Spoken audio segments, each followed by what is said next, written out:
misaotra hatrany Jesosy, misaotra indrindra Jesosy, ny amin'ny zavatra tsy hatononona misaotra Jesosy, ny amin'ny zavatra tsy mifanaraka amin'ny zavatra niomananay misaotra Jesosy, fa io ny lalàna tena tsara indrindra. Misaotra Jesosy ny amin'ny zavatra tsy mivaly, alleluia. Misaotra Jesosy ny amin'ny zavatra avelanao mivaly. Misaotra Jesosy ny amin'ny fanovànao ny anatin'ny fonay mifanaraka misitraky ny fonao. Misaotra Jesosy fa tsy misy mahay manangana anay ankoatranao, fa ianao irery ihany. Amin'ny anaranao Jesosy, amen. Ataontsika hitehaka mafy ho Jesosy. Raha mbola afaka mitehaka ianao sady miteny misaotra Jesosy aho, ataontsika rehetra kitena zany misaotra Jesosy aho ny amin'ny fitiavanao ahy. Alleluia. Tafaka itsika ny Salamo 7:10 andiny voalohany ka hatramin'ny fahaenina. Salamo 7:10 andiny voalohany ka hatramin'ny fahaenina. Fidirana an'Andriamanitra noho ny famondram-pony. Rahantsika mamaky izany amin'ny anaran'i Jesosy Kristy manao hoe midirahan Jehovah fa tsara izy, eny mandrakizay ny famondram-pony. Aoka ny Israely anao hoe mandrakizay ny famondram-pony. Aoka ny taranaka Arona anao hoe mandrakizay ny famondram-pony. Aoka izay matahotra an' Jehovah anao hoe mandrakizay ny famondram-pony. Tao an-kanterenany ny antsoko an' Jehovah tena maly ahy Jehovah ka nampahalalaka ahy. Jehovah no miandany amiko ka tsy atahotra aho. Inona no azon'ny olona atao amiko? Amen. Jesosy, raha ianao no momba anay Andriamanitra, tsy manan-tahotra. Rehefa ianao ny anilanay Jesosy Kristy, dia fantatray fa mety ny zavatra rehetra. Na mety tsy araka ny zavatra eritreretinay, ny zavatra hitan'ny masonay Jesosy, dia izay tsy mijery ny zavatra ny tany. Fa efa nampianarinao izay hoe mibanjina an Jesosy izay tompony finoanay sady mpanefa an'izany finoanay izany. Isaky ny zavatra hitan'ny masonay Andriamanitra dia tokony ho tonga saina izay efa fanefena finoana io.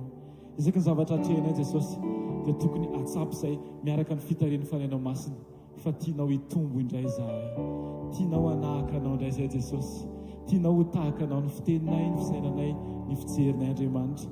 Hitoetra amin'ny fahadiovampo mandrakariva, andeha misitraka ny fonao amin'ny fotoana rehetra, tsy hijery ankavia, tsy hijery ankavanana Jesosy, fa hibanjanao Kristy ny tompony finoanay, ary omena ianao ny fisaoran'Andriamanitra. Omena ianao satria fantatray fa ianao ilay tsara indrindra. Tompo misaotra anao, fa raha tsy ianao Jesosy dia tsy tahaka an'izao aho. Raha afaka mivavaka tsika tsiraray avy, asaiko ianao amin'izao fotoana izao, tenenao Jesosy misaotra anao aho. Tsy voatery hoe le nentiko ambavaka foana no mitranga, tena misaotra anao aho, fa tsy le nangatahako no mivaly, tena misaotra anao aho, fa tsy hoe tsy maintsy mifanaraka amin'ny zavatra eritreretiko ny zavatra misy, tena misaotra anao aho, fa tsy tadidiko indraindray hoe zany ianao amboarina, fa tsy hoe ianao ny kiteko mivavaka tsy maintsy mivaliana ny amiko. Alleluia, ianao Jesosy.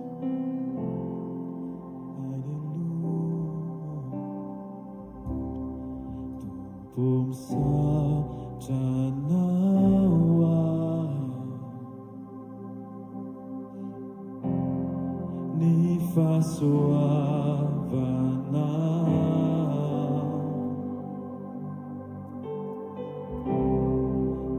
indra vaovao sanandro, tsara Versi io tu come socia no.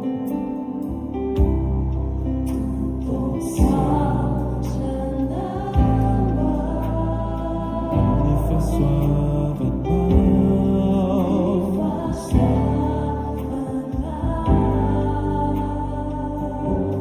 di da fuma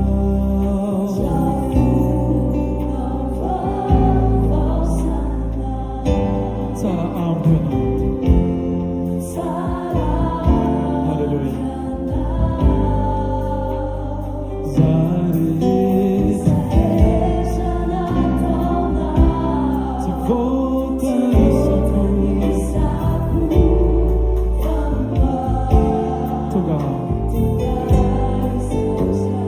Tena não misaotra Jesosy, asa anao tamin'ny tenen'ny misaotra Jesosy. Misaotra indrindra anao Jesosy,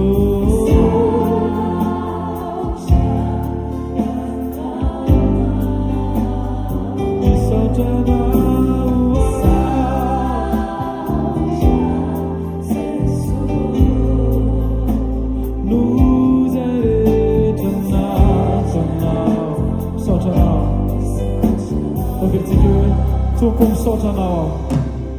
Tompo misaotra anao. Misaotra Jesosy. Noho ny fahasoavanao.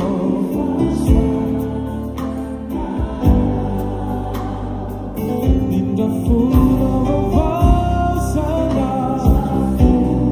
Sana vavazina. Saramina.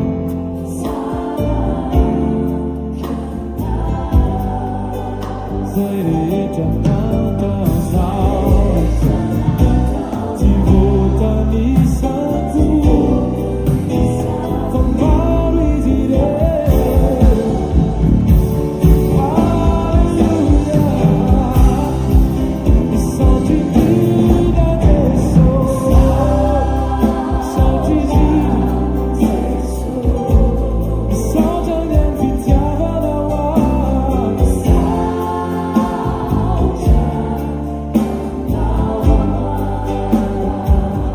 Misaotra indrindra.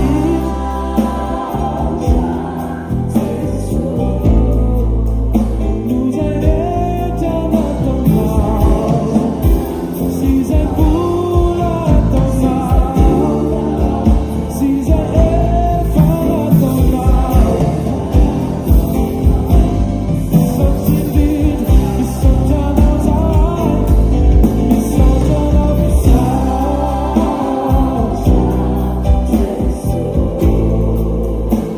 Misaotra anao ahy. Misaotra anao ahy.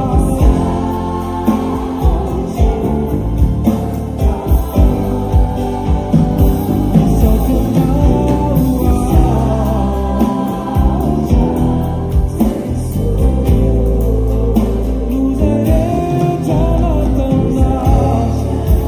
Sy zay mbola ataonao. Sy zay efa nataonao. Misaotra anao. Nos zay rehetra nataonao. Sy zay efa nataonao. Sy zay mbola ataonao. Misaotra anao. Tsy ampiny teto. Ilazana ny fahatsarana. Misaotra Jesosy. Na ny fahafahany masina mbola mikipy, na fahafahany vavany mbola miteny. Misaotra indrindra ray. Fa ianao ihany lay mamindra fo. Matoy izao anay ianao.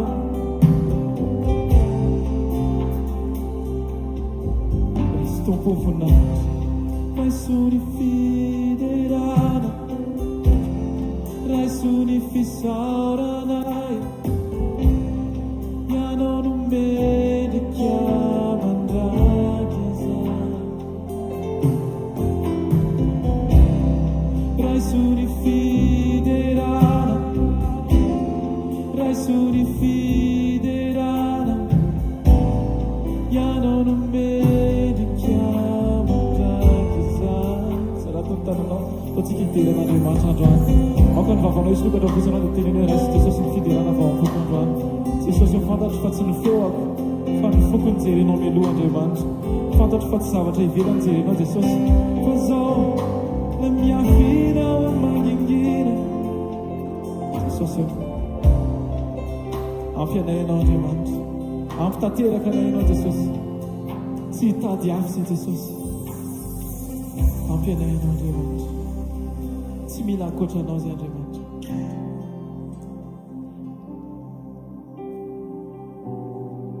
Voninahitra. Eo aza voninahitra androany. Aza velangina ny vavanao, aza velan'ny tononkira ny mitondra ny vavanao hiteno an'Andriamanitra. Foka ny fonao mihitsy ny efa resy lahatra sahady. Alleluia.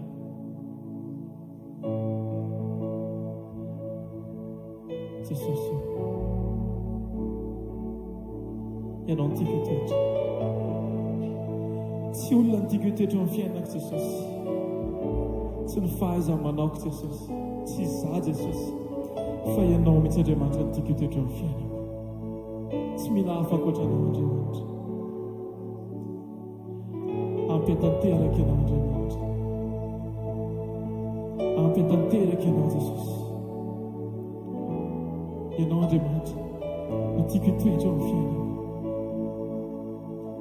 Alleluia. Dia raha tsika rehetra manao zany efa zany ho ianao Jesosy no tiako hitoetra amin'ny fiainana. Ianao Andriamanitra, ianao irery ihany. Mandrakizay dia ianao Andriamanitra.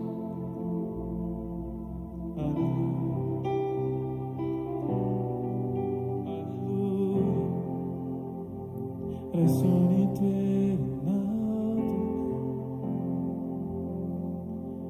toko Andriamanitra. Ianao no tiako hitoetra ato anatiko. Antsika rehetra arakiran'izany.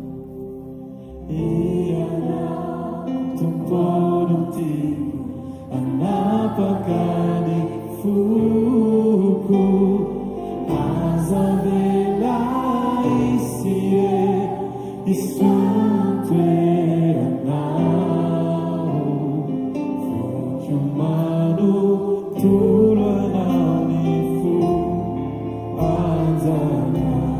Ofertika anzana ianao Jesosy tiako hitoetra. Ianao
Jesosy fa voatahiry mandrakizay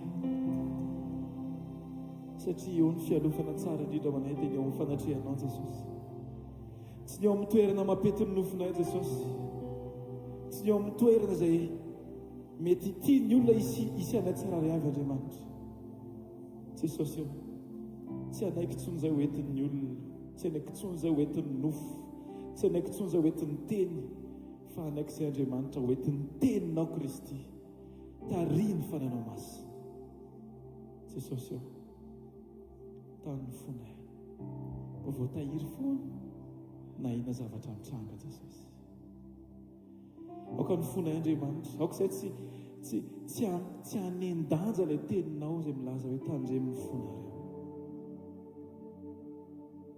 Jesosy eo, tsy avelanay ho mangatsika ny fonay satria mangatsika ny zavatra ivelany, ary indrindra tsy avelanay hoe hafana ny fonay satria mafana ny ivelany. Voaka ny tokana hitarika ny fonay Jesosy dia ilay afo atsipinao Kristy, satria ianao mihitsy ny teny tonga ianao hanimpiafo ary tsy harinao sady hiretan'izany Jesosy eo, ilay afo tena izy no ka hirehatra ao ambony Aleluia tano mafy ao Tompo tehirizo ao anao mandraky izany azoniny tanako raisony fiainako hoanao irery aho Tompo. Raha mahatsapa teny ho an'i Jesosy ianao dia atsangany tanandao tsikilany izany hoe tany mafy a Jesosy. Alleluia. Tano mafy ao Tompo tehirizo ao anao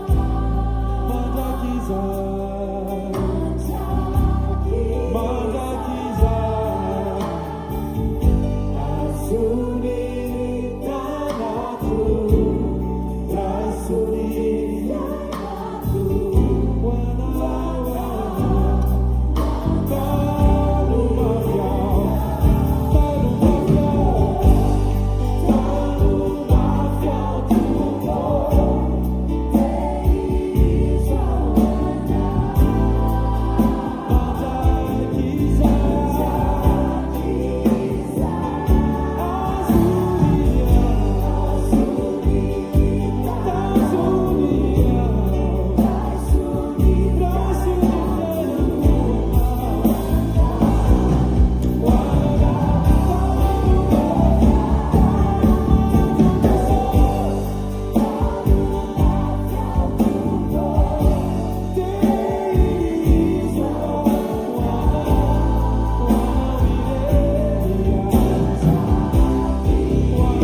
ambadika ianao.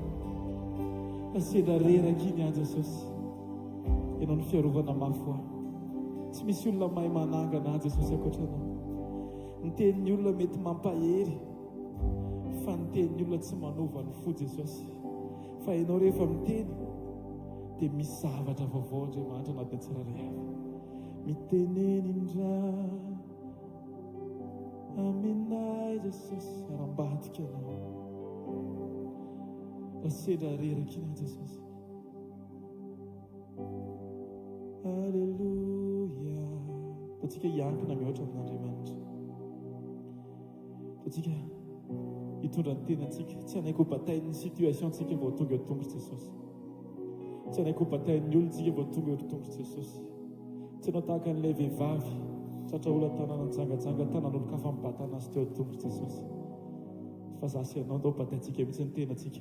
Sady tsy maintsy eo aminao Jesosy. Amin'ny fotoana Jesosy misy zavatra hatrehana eo aminao aho. Amin'ny fotoana Jesosy mety ny zavatra rehetra vao mahay tsy miala aminao Jesosy. Satria eo ny mampety ahy indrindra Andriamanitra. Eo le mahasoa ahy Jesosy. Eo le mety indrindra ao amin'ny fiainam-panahy. Satria eo foana ianao ahy amin'ny anaranao Jesosy. Arambatoko ianao rarerakiny miadia miazona ny tananao. Tianao mampatsiahy mangingina, mampatsiahy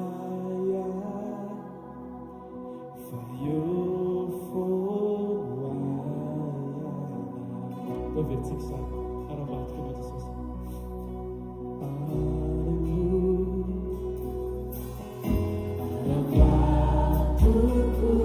Jesus.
Tamin'ny heriny moa izany efa tokony joro vavolombelona fa tsy teo dia mino fandroana fotoanan'i Jesosy. Ny joroko vavolombelona ny hamerenako voninahitra an'i Jesosy dia 3 semaines lasa teo angamba izay. Tsy tadidiko tsy tadidiko eny eo amin'ny 3 semaines teo dia nisy fotoana tena narary tsy haiko hazavaina ilay izy fa tena hoe reraka be atao anatin'ilay izy dia ny any anatiko tena hoe reraka dia nisy fotoana moa izany tany am-piasana nanomboka reraka dia nody dia rehefa tonga tany an-trano dia mihaingo foana mireraka izany dia nandeha fotoana dia dia nisy fotoana moa izany tena fahatsapako izany tena fa hoe ahoana ary zazany efa tsy haiko intsony e, tsy haiko ny ilazana azy, ohatran'ny hoe zaho ry izaho atao an'izao nefany a atao an'izay vao mainka tena reraka foana. Dia tao anatin'ilay izy a ny insista foana nankatao fanatrehan'Andriamanitra. Dia misy fotoana mandeha nitory-teny fa mbola reraka ihany efa eo fotsiny a. Dia nisy fotoana zoma dia tsy afaka tena tamin'izay tena hoe tsy afaka nankaty mihitsiny. Dia ny ampitsony iny fotoanan'ny communion izany dia hoy tamin'i Jesosy hoe izaho kosa hoe tena handeha amin'izay rapitso. Dia tonga teto amin'ny fanatrehana dia jereko hafa be mihitsy ny sensationko tena hoe nandeha fotoanany fiankofana, nandeha fotoanany tory-teny a. Dia reko tonga dia nisy fifaliana miboboka be tato anatiko, tsy haiko hazavaina ilay izy. Dia tena voninahitra ho an'i Jesosy tamin'ny fotoana iny dia ohatran'ny falifaly be izany. Dia navadiko ary nahita hoe niova be ozy izy ny airanao, tena tsy hainao mihitsy ohatran'ny hoe tsy hainao mihitsy ilay narary fotoana naharitra ilay izy a. Tena ataoko hoe fa 2 semaines tena narary fa ohatran'ny hoe tonga eto dia hitan'ny olona fa izaho tena tsy ao mihitsy. Fa tena hoe voninahitra ho an'i Jesosy fa nisan'ny velona, tena hoe velonay. Dia tena misaotra an'i Jesosy aho fa tao anatin'ilay izy nisy fotoana moa ny antso amponampon'Andriamanitra dia tsy nahazo anazy. Dia henoko moa izy papa sy pasteur Frank izany miresaka eo, henoko fa izaho fotsiny mireraka be. Dia nisy teny voaraiko tao anatin'ilay izy dia tena hoe tena misaotra an'i Jesosy misaotra an'i Jesosy fa mbola tonga teto mbola afaka mamonjy ny fanotronana ny fanatrehan'Andriamanitra.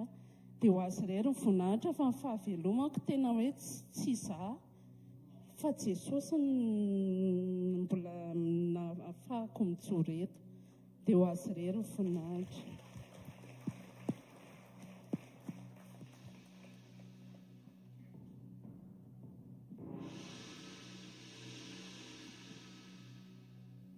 Voninahitra ho an'i Jesosy no ahafahako mijoro vavolombelona. 3 semaines koa, ohatra gaga, ohatra mitovitovy ilay témoignage. Rotokom-bolana izay narary a. Dia rehefa narary a dia mahatsapa tena reraka be mihitsiny. Ohatran'ny hoe tsy haiko, ohatran'ny mahatsapa izany hoe ohatr'izany hoe ilay mialaina sanatria. Dia izaho moa izany ohatran'ny nieritreritra hoe mety reraka fotsiny satria tamin'izay koa ohatran'ny hoe be zavatra natao ahako dia hoy izay hoe mety gripa mandalo. Dia nefa ohatran'ny jereko ohatran'ny persista foana ilay izy. Dia nisy fotoana indray atalata ako andeha hamonjy sekoly. Dia ohatran'ilay sensation'ilay pasteur teo mihitsy hoe tonga eo fa ohatran'ny hoe tsy ao mihitsy ianao, tena hoe reraka. Dia mbola reraka foana ihany ako. Dia izaho izany amin'ilay marary dia mieritreritra be hoe ahoana ilay anona. Dia tenen'i Jesosy hoe ianika hozy izy, zavatra rehetra hozy izy afaka miandry, fa ianao sy izaho tsy afaka miandry fa ahoana. Dia tao anatin'izay moa ako dia tena ohatran'ny hoe nitokana satria d'habitude izany rehefa hoe voangiripana ohatr'izany dia ohatran'ny hoe voatonga indray mandeha amin'ny fanatrehan'Andriamanitra, tsy hoe fahazarana fa ohatran'ny hoe mahatsapa maivana be vao avy eo. Fa teo izany tena nandiny tena hoe Jesosy fa ahoana ary. Dia misy fotoana même na quelque pas kely fotsiny ary dia tena hoe reraka.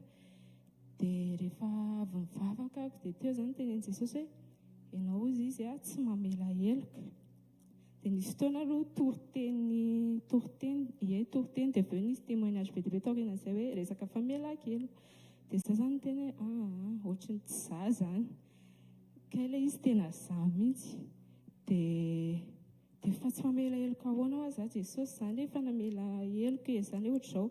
Dia hoy izy hoe oui mamela heloka ianao izy fa tsy manadino. Dia hoy izy Jesosy hoe mamela heloka hoy izy zavatra hafa fa ilay manadino koa zavatra hafa. Dia ianao izy tsy manadino, ohatran'ny hoe rancunière, ohatra hoe mamela ako dia eo mamela fa misy fotoana vao manao zavatra na iny olona iny dia tena ohatran'ny hoe tadidiko daholo ilay zavatra ataony. Dia ianao izy tsy manadino an'ilay zavatra ataon'ilay olona mihitsy.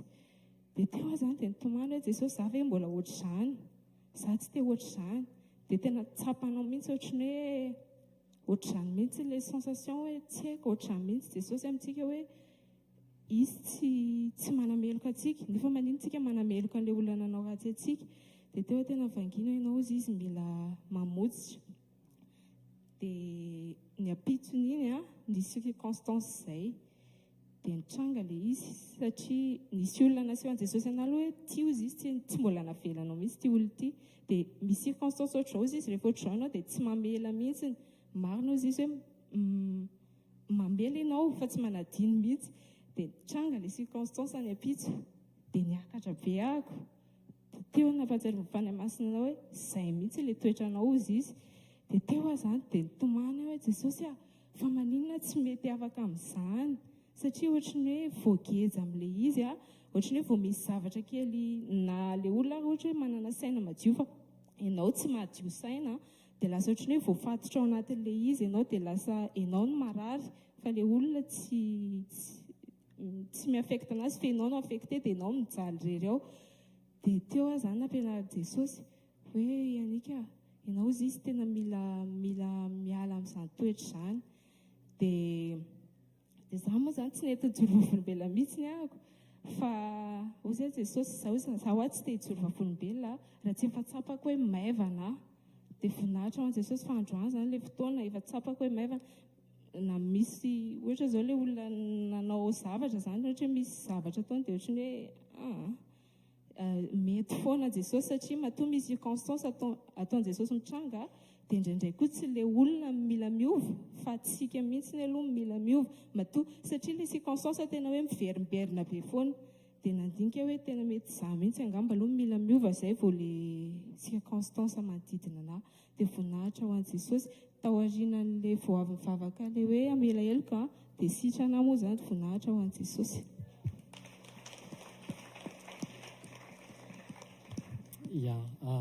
Fitiniko ilay izy témoignage voalohany fanasitranana miafina ao ambadiky ny teny. Rehefa tonga eo amin'ny fanatrehana izay ilay tenenin'ny mpanao salamo hoe izay nandefa ny teny izy mba hasitrana azy. Ilay témoignage faharoa indray fanasitranana miafina ao ambadiky ny na aretina miafina ao ambadiky ny tsy famelan-keloka na fanasitranana miafina ao ambadiky ny famelan-keloka. Rehefa tsy mamela heloka dia tsy votsitra ny fanasitranana fa mila manaika sady mamela no maninona manadino. Ndao tsika hivavaka, ndao tsika hitsangana dia avereno ny Jesosy ny voninahitra rehetra fa izy ny nampiteny amin'ny mpanomponya. Jesosy koa niresaka tamin'ilay ranabavy hoe mila sady mamela ianao no manadino. Fa mino ako fa ao anatin'izany témoignage izany dia misy fanasitranana be da be na eo amin'ny fanahy na eo amin'ny nofo amin'izao fotoana izao. Asandrato ny tananao dia hisory Jesosy. Ray amin'ny anaran'i Jesosy misaotra manome voninahitra anao izay.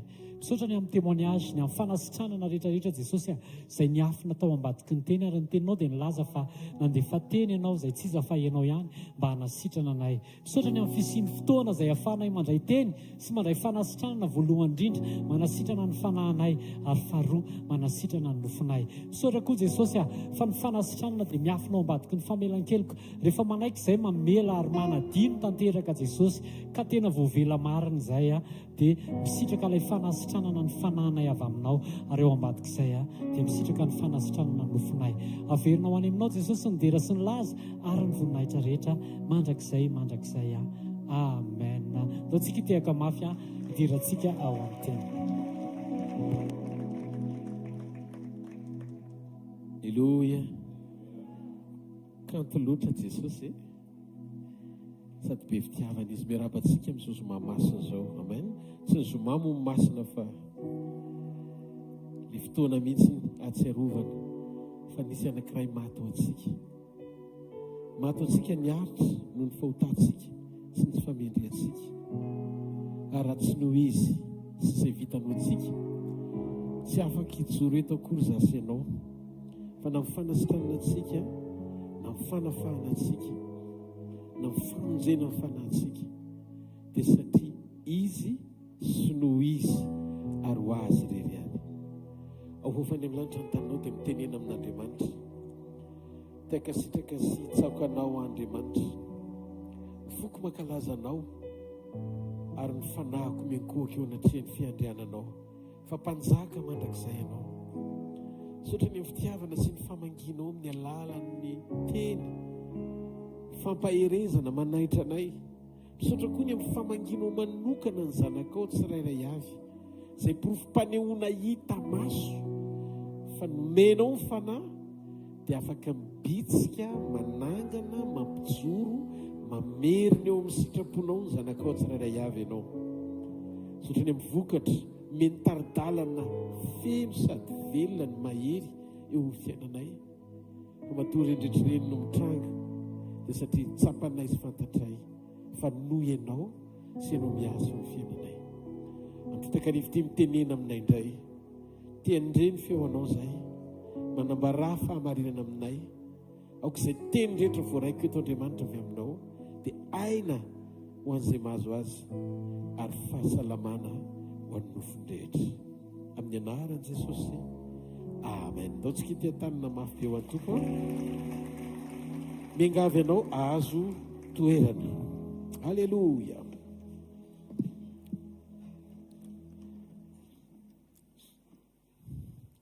Nahatongavan'i Jesosy Kristy ho nofo, tonga nofo Andriamanitra mba hamonjy ny olona ho afaka amin'ny fahotana sy ny faharatsiany rehetra. Tonga mihitsy izy ho faty. Nahatongavan'i Jesosy dia ny ho faty. Izy Andriamanitra tsy mety maty, fa naka ny endriky ny nofo izy mba ho faty eo amin'ny toeranao. Izany tena sarobidy be ny anantsika fahatsapana ny fahafatesana, satria teo amin'ny toerantsika izay nahafatesany no ijoroantsika, ifandraisantsika amin'ny famonjeny, satria mitsangana koa izy taorian'ny fahafatesany ampandresy antsika ny amin'izay tontolo rehetra sy fandringanana rehetra tiany Satana atao aminona sy anafoanana antsika. Androany iresaka amintsika anatin'ny fotoana fohy, tsy olona tonga Andriamanitra Jesosy, fa Andriamanitra tonga olombelona izy. Averiko, tsy olona tonga Andriamanitra Jesosy, fa Andriamanitra tonga olombelona Jesosy. Rehefa mijery ny eo amin'ny Matthieu, Marka, Luka, John, dia tsy mitovy ny firafitra ny on'ireo mpianatra ny tompo ireo tamin'izay nanoratany an' Jesosy ny filazantsara, ny fomba anehoan'Andriamanitra, nanehoan'Andriamanitra tamin'ny alalan'izy ireo, ny révélation mahakasika ny hoe tonga olona Andriamanitra Jesosy Kristy, fa tsy olona tonga Andriamanitra izy akory.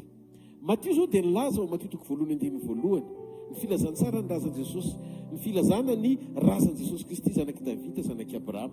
Zay le voalaza eo. Fa raha midika teny fototra dia hoe nendohan'ny Jesosy Kristy zanaky Davida, zanaky Abrahama. Raha dika jerena amin'ny teny grika ny atao hoe taranaka, na ny hoe mikasika momba ny hoe ny poiran'i Jesosy sy ny taranaka izay nahatongavan'i Jesosy nofo teto ambonin'ny tany, dia miresaka mahakasika momba ny hoe Genesisy ny Baiboly, ny Genèse-ny Jesosy na ny nendohan'i Jesosy Kristy. Raha mandinika izany isika Matthieu 1:1 dia miresaka Matthieu nahatongavan'i Jesosy ho nofo, nahatongavan'Andriamanitra ho nofo. Miresaka izy mahakasika momba ny hoe Jesosy Kristy olombelona. Ao Matthieu 9:20 indray, ny 9:20 ka hatriny 9:20, dia maneho Matthieu ny maha-Andriamanitra an' Jesosy. Satria amin'ny 9:20 izy nilaza, raha misy fona telo mivory amin'ny anarako teo fovoany, ary izy nilaza fa indro za ombanareo mandrakariva ambara-pahatonga ny fahataperana zao tontolo zao. Andriamanitra rery no afaka tonga naiza naiza sy hoe mandrakariva eo amin'ny fiainantsika zanak'Andriamanitra na ny olombelona rehetra eto ambonin'ny tany. Noho izany teto indray mantio dia nampisongadina ny maha Andriamanitra an Jesosy. Raha nanomboka tamin'ny maha olona amin'ny Kristy Matio dia ny farana namarina tamin'ny maha Andriamanitra an Jesosy. Izany hoe ny toko voalohany izy maneho ny maha olona an Jesosy, ary ny toko fahavalo amby roapolo farany izy naneho ny maha Andriamanitra an Jesosy. Marika koa dia ohatr'izany. Ao bokin'ny Marika toko voalohany ny 9 dia miresaka ny andohany filazantsara an Jesosy Kristy zanak'Andriamanitra. Io zany zao le maneho an'le hoe zanak'Andriamanitra izy fa ny andohany Jesosy, izany hoe tsy tena mitanisa loatra izy mahakasika ny fisehoany Jesosy amin'ny Andriamanitra azy io toko voalohany io, fa miresaka izy ny maha olona an Jesosy Kristy. Fa ny mpamaranana ny teniny koa Marika, tokony Marika 16:15 dia niresaka mahakasika momba ny maha-Andriamanitra an Jesosy izy. Tahaka izany koa ny Luka toko 4:20, laza Luka ny fiaretan'ny Kristy izay midika fa maneho ny maha olona ny Kristy. Ary eo amin'ny Luka toko 4:9-7 naneho Luka ny maha olona kanefa Andriamanitra an Jesosy Kristy teto ambonin'ny tany. Jauna kosa dia hafa mihitsy ny fanambarana. Misy dikany matoa mandeha milamina be ty am-piandohana mahakasika momba an'ireo point vitsivitsy izay atongavantsika hatrany amin'ny fitsanganan Jesosy tamin'ny maty sy natongavan Jesosy hamonjy antsika. Jaona apôstôly kosa indray ao amin'ny Jaona toko voalohany 9 vao manomboka Jaona dia tsy nilaza izy ny maha olona an Jesosy, fa tonga dia natombony amin'ny maha-Andriamanitra an Jesosy ny Genèse sy ny fanombohana tamin'ny boky nosoratany. Tamin'ny voalohany ozy izy ny teny, ary ny teny tao amin'Andriamanitra, ary ny teny dia Andriamanitra. Zareo avana te hiteny amintsika fa ny zavatra tena sarobidy kokoa ao anatina fanambarana sy révélation rehefa mamaky ny ten'Andriamanitra tsika ka ampiorina ny finoantsika tamin'ny asa famonjenazena taon'i Jesosy, dia mahatsara antsika kokoa, manokatra ny masom-panahintsika mahita ny fahafenony maha-Andriamanitra azy naseho teo amin'ny olona. Aingana be Andriamanitra teo amin'ny fiainan'ny Jaona, nampahita sy nanambara zavatra amin'ny oatra noro apôstôly hafa namany rehetra ato anatin'ity tenin'Andriamanitra izay atao hoe baiboly eny an-tanantsika rehetrarehetra ity. Jaona apôstôly rehefa nanomboka amin'ny Jaona toko voalohany dia nilaza izy sy maneho fa ny fiandohan'i Jesosy Kristy dia Andriamanitra tonga olombelona. Izay ilay voalaza tany ambony, tsy olona tonga Andriamanitra izy fa Andriamanitra tonga olombelona. Dia amin'ny 4:40 moa dia lazainy mihitsy ny hoe fa ny teny ozy izy dia tonga nofo, ary ny teny dia tonga nofo ka nonona tamintsika, ary hitanay ny voninahiny dia voninahitra mendrika ao amin'ilay tokana avy tamin'ny ray sady feno fahasoavana sy fahamarinana. Izany hoe Jaona tena nanindry fa natonga nofo azy Jesosy Kristy dia Andriamanitra zato isan-jato izy. Ary ilay Jesosy Kristy olombelona namonjy antsika dia Andriamanitra tonga olombelona. Lay teny tany amin'ny testamenta taloha izy Jaona ny tonga Jesosy Kristy aty amin'ny testamenta vaovao, izany hoe raha naseho Jesosy izy dia teny tamin'ny voalohany tsy nanana anarana mba omena anarana amonjy ny olona tao hoe Jesosy.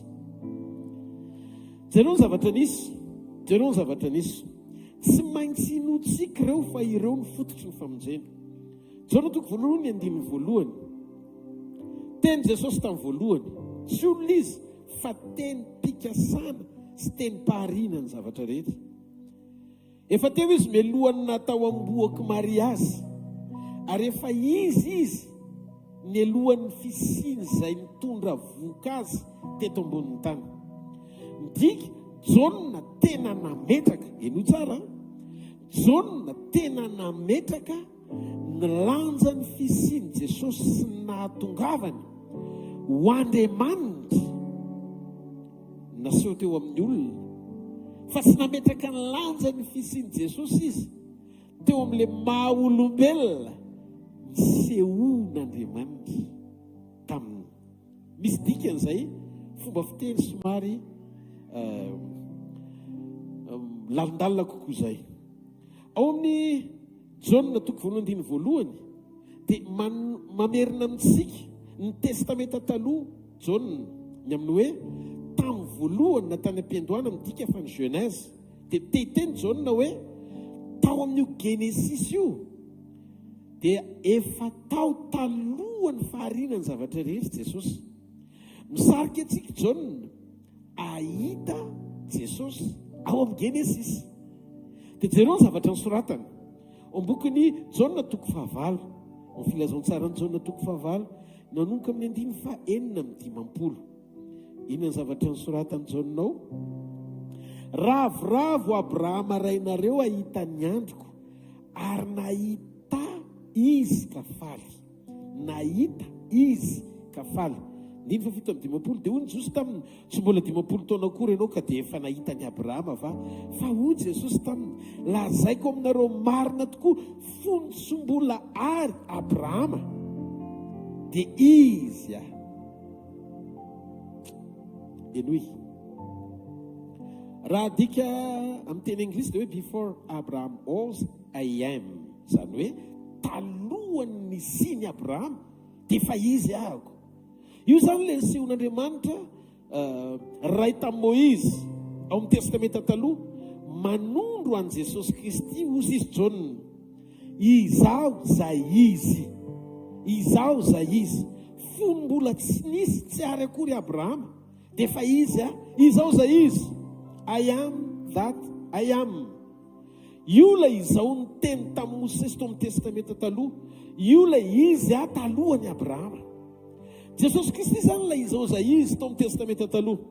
Ary ny Jaona toko 2:2 dia hitantsika fa Jesosy Jaona apôstôly dia tena nanindry sy nametraka mihitsy miasa arobidiny zany atao hoe fahafahana mahita Andriamanitra velona tonga teo amin'ny olona tamin'ny alalan'ny tarafany an Jesosy Kristy 2 taona lasa teto ambonin'ny tany. Jaona toko 2:2. Inona ny zavatra mitranga ao? Ary rehefa nilazany Jesosy dia nanisy fofinaina ka hoy izy raiso ny fanamasina.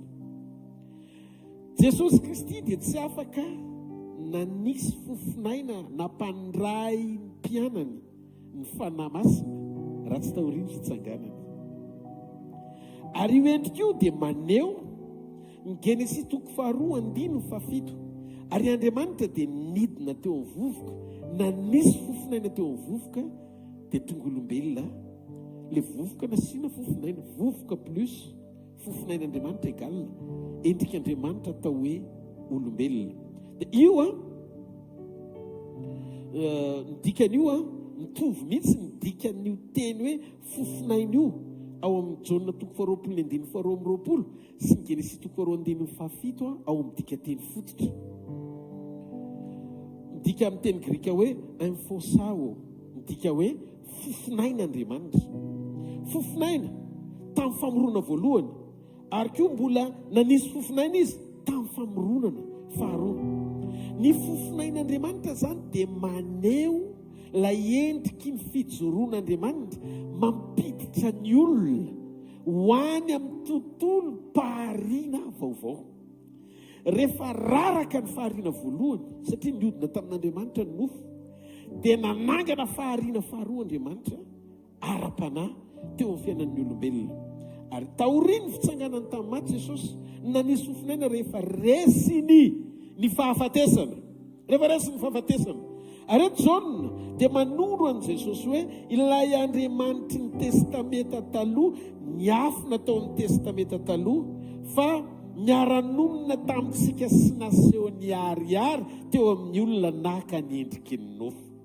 Jaona apôstôly rery havana no tena ohatrany hoe apôstôlin'ny Kristy afaka tena naneho ny ariary tamin'ny alalan'ny révélation sy ny teniny izay nambarany ary ny epistily izay nisoratany nampiariary ny maha-Andriamanitra ny Jesosy.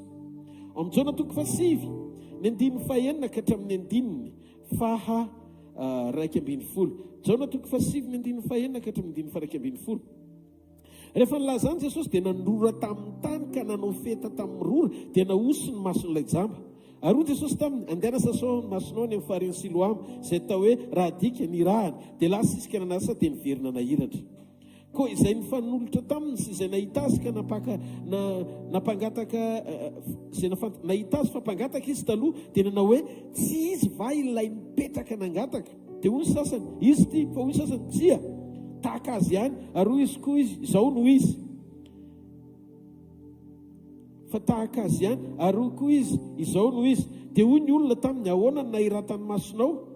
Ary izy namalika nanao hoe lay lehilahy atao hoe Jesosy nanao fety dia nanositra ny maso ka nanao tamiko hoe makanesa ny Siloama ka sasao ny masonao, koa nandeha dia nanasa azy dia nahiratra indray. Nazavay hoe nanao feta, izany hoe fotaka nasiana rora nanositra tamin'ny maso. Dia mahatsiaro ny Jaona 5:9-10 Jesosy niteny hoe zanaka tsy mahazo manao na inona na inona fa izay hitany ataony ray no ataony. Dia ohatra natsiaro ny tamin'ny fotoana namorona ny olona avy amin'ny vovoka nahitana an'ilay vovoka nasiany feta, satria kely ny singa hoforoniny avy amin'ny vovoka dia kely ihany ilay feta nalaina teo amin'ny tanana apetaka amin'ny maso. Fa raha olona anankiray mihitsy izany no hoforoniny dia teo amin'ny vovoka mihitsy izy nanangona misimisy anangana damandray ohatra ny tamin'ny Genesis. Manondro atsika Jaona Kristy ao amin'ny Genesis andao itiatarana mafy ho an'Andriamanitra. Jesosy raha teo koa moa dia nilaza sy nanondro ny tenany amin'ny Jaona 4:17 ozy izy hoe zasiny ray ozy izy dia iray ihany. Ary raha mandinika tsika nresaka izy Filipo amin'ny Jaona 4:12 filazao tsara ny Jaona daholo Jaona 4:12 ny 9:9 ka hatramin'ny 9:9 izao nolazainy Jesosy ho Filipo tamin'ny tompoko aseho anay indray dia ampo anay izany. Dia hoy Jesosy taminy izay ilzainy hoe fa nitoerako teto aminareo fa tsy mbola fantatrao ihany va ary Filipo? Izay mahita any dia mahita ny ray ka ahoana no nanaovanao hoe aseho anay indray? Teny Jesosy hoe ampy sy feno ny fahitanao ahy, fa raha mahita ianao dia mahita ny ray satria zasiny ray dia iray ihany. Ka ny tena mahafinaritra ny apôstôly Jaona dia izy tsy nametraka ny fanombohan'ny fanambarany amin'i Jesosy tamin'ny maha olombelona azy, fa natombony tamin'ny maha Andriamanitra azy. I Jaona dia manambara fa Jesosy Kristy dia ilay Andriamanitra tonga olombelona, fa tsy olombelona tonga Andriamanitra. Eo zany no ahalalantsika ny Antikristy. Voalohany, ny Antikristy dia olombelona teo Andriamanitra, fa tsy hoe tonga Andriamanitra akory. Fa Kristy Andriamanitra tonga olombelona. Aoka isokatra ny masom-panahy izay manam-panandro any ariva. Jesosy raha ny olombelona ny tonga Andriamanitra égal idole na samby. Jesosy Kristy tsy idole fa Andriamanitra tonga olona izy. Natoran'Andriamanitra aloha vao ny maha olona azy. Andriamanitra ny tonga Jesosy satria Jesosy no olona. Fony izy mbola tsy nomena anarana hoe Jesosy dia teny tao amin'Andriamanitra hatramin'ny voalohany. Fa rehefa tonga nofo ny teny vao nomena anarana hoe Jesosy. Ka ny filazao tsara dia maneho endrika anankiroa amintsika. Dia tsy ino izany fa ny maha Andriamanitra ny Jesosy sy ny maha olona azy. Jereo tsara, Matteo, Marka, Luka samy maneho ny maha olona ny Jesosy ny fiantombohany. Ireo mpanoratra anankitelo ireo, mpianatra anankitelo ireo. Jaona kosa dia maneho maha Andriamanitra azy vao maha olona azy. Dia vakio ane Luka toko voalohany fa Luka toko voalohany i Luka dia nilaza ny nahatongavan'i Jesosy nofo teto an-tany rehefa nanarina ny Maria Virginy ny fanan'Andriamanitra ka naniraka ny anjely Gabriel izy anambara fa nosoavina mihoatra noho ny vehivavy rehetra Maria. Tsy noho izy loatra fa noho izay ho aterany. Dia nanontany Maria amin'ny fomba ahoana ny hatateraka an'izany. Dia hozy izy ny anjely Gabriel ny fanahany avo anarina anao, ny fanan'Andriamanitra anarina anao dia ny zaza izay ateraka hozy izy dia atao hoe Jesosy. Fa dia jereo fahasamihafana misy eo amin'ny Luka toko voalohany sy ny Jaona toko voalohany. Luka dia mitantara ny fahatongavan'i Jesosy nofo rehefa namangy vehivavy Virginy atao hoe Maria ny anjely Gabriel Jaona kosa indray tonga dia nanambara fa Jesosy dia zanak'Andriamanitra velona sady Andriamanitra. Jaona tsy tena nanome vahana ny fanambarana maha olona an' Jesosy, fa Jaona nanome vahana ny maha Andriamanitra an' Jesosy naseho teo amin'ny olona, tonga olona. Fantarony tsy nanindry mihitsy Jaona ny mahazanaky Maria azy, fa ny maha Andriamanitra azy mandrakariva. Vakeo ny Jaona toko voalohany manontolo dia jereo ny 9:17 ny fanambarany Jaona. Alleluia. Jaona toko voalohany 9:17 zao ny vaky ny teny ao. Dia ireo izay tsy nateraky ny rà na ny sitrapony nofo na ny sitrapony olona fa nateraka Andriamanitra. Nareo ny génération natsangan'Andriamanitra tamin'ny alalan'i Jesosy dia nisokajiny Jaona reo olona natao hoe nateraka indray. Tsy olona nateraka ny rà na ny sitrapony nofo na ny sitrapony olona fa nateraka Andriamanitra. Manondro an Jesosy Kristy Jaona ny amin'ny natongavany naka ny endriky ny nofo teto ambony tany. Tsisy ifandraisany amin'ny nateraky ny raha olombelona na ny sitrapony nofo, zany hoe olona anankiroa mifanaiky fandeha iombona na iray ara-nofo ka hitondra an Jesosy eto ambony tany, na ny sitrapony olona na programany olona, fa nateraka Andriamanitra. Maneho fa ny zavatra mitranga eto dia Jaona maneho ilay mahafeno an Jesosy Kristy Andriamanitra naseho teo amin'ny nofo.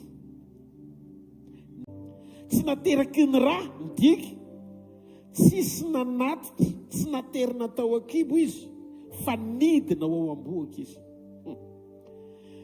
Dia Jaona ilay fahamarinany zavatra lazainy Jaona amin'ny révélation izay nomen'Andriamanitra azy.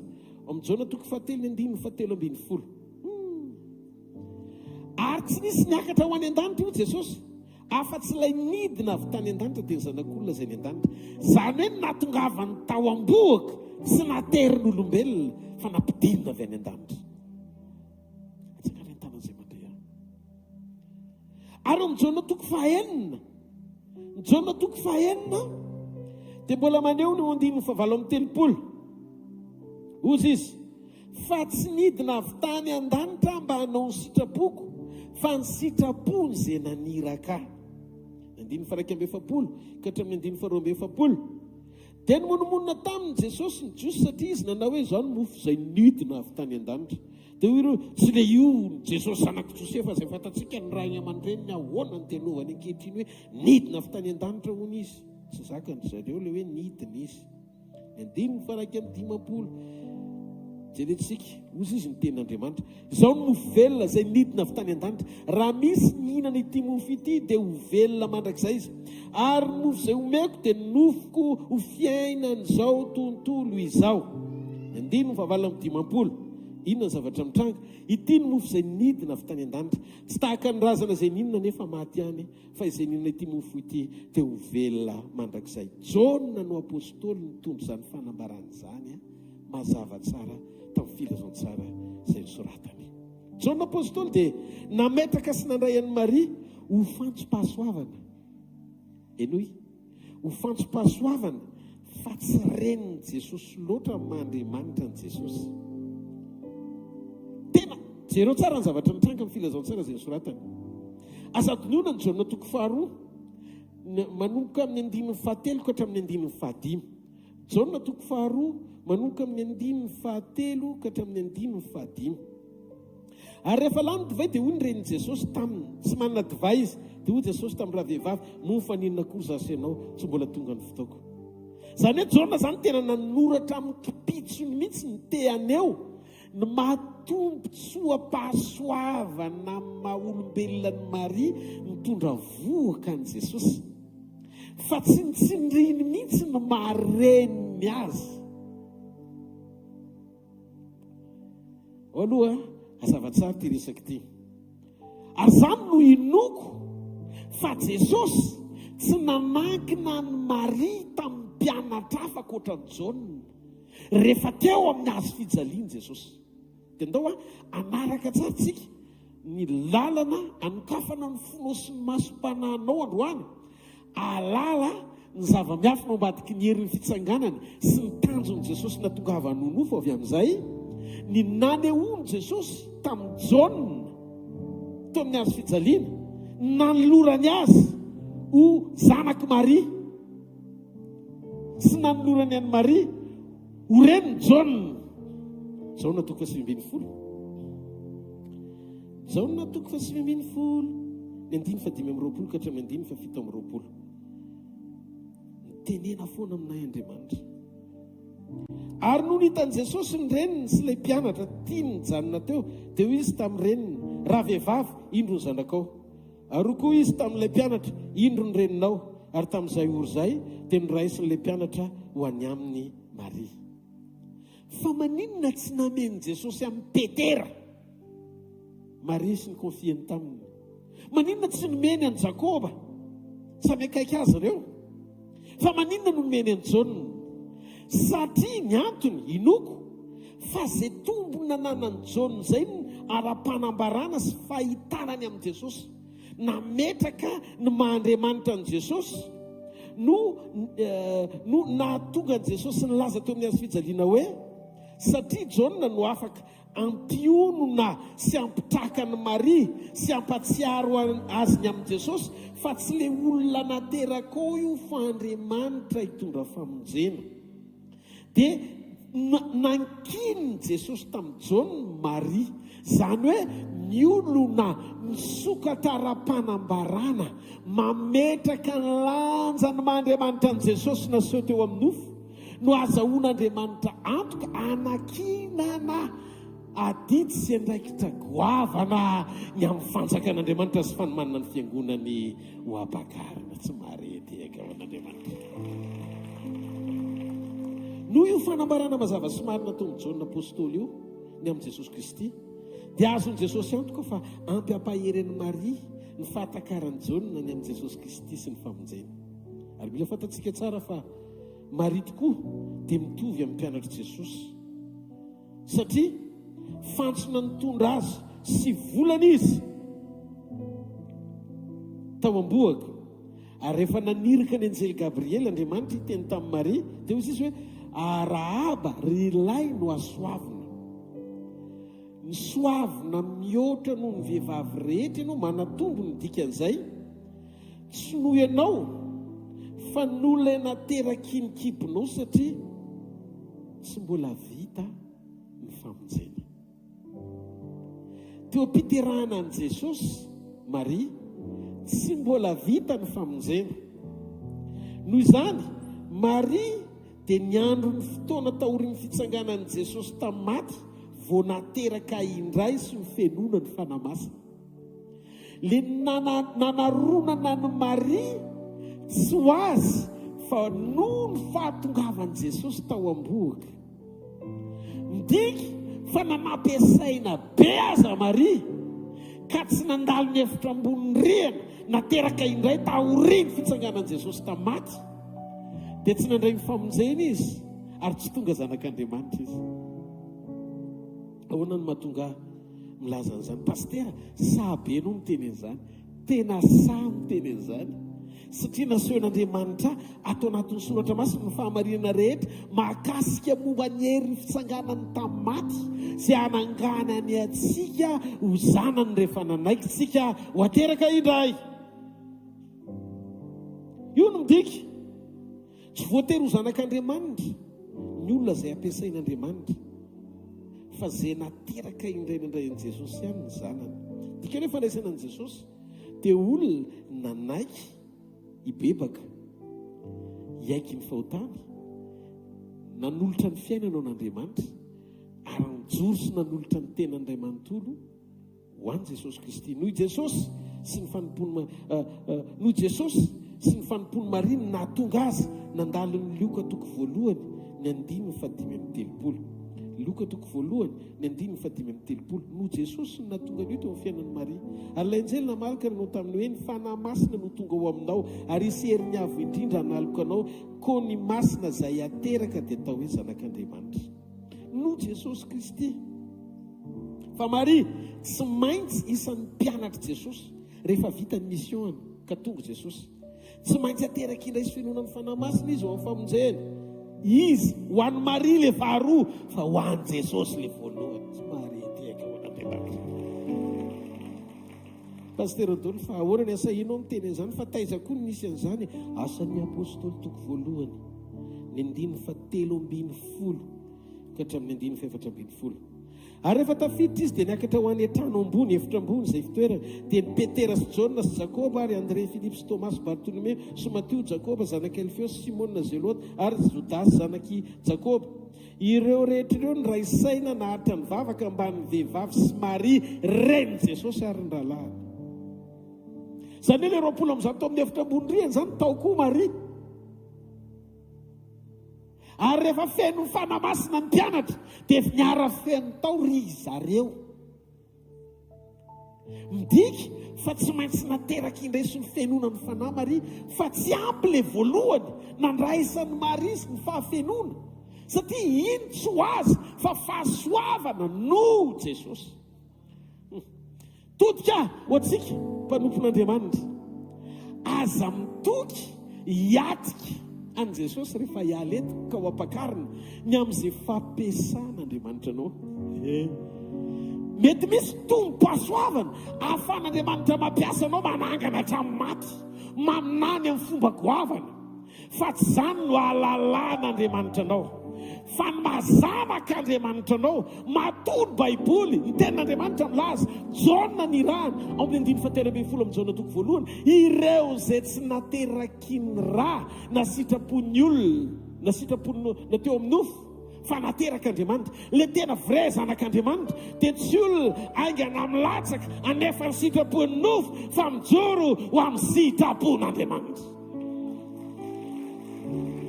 Dia izay mahatonga Jesosy milaza tsy zay rehetra manao ny kitombokitomboka ka namarin-tenany amin'ny asa, satria raha misy ny asa goavana indrindra mitombotsoa noraisiny olona teto ambony tany tao amin'ny toko voalohany, Maria no manana an'ilay izy voalohany, satria Maria Kristy mihitsy ny tao aminy ary izy ny vehivavy virjiny voafity teto ambony tany hitondra voaka amin'ny mpamonjy.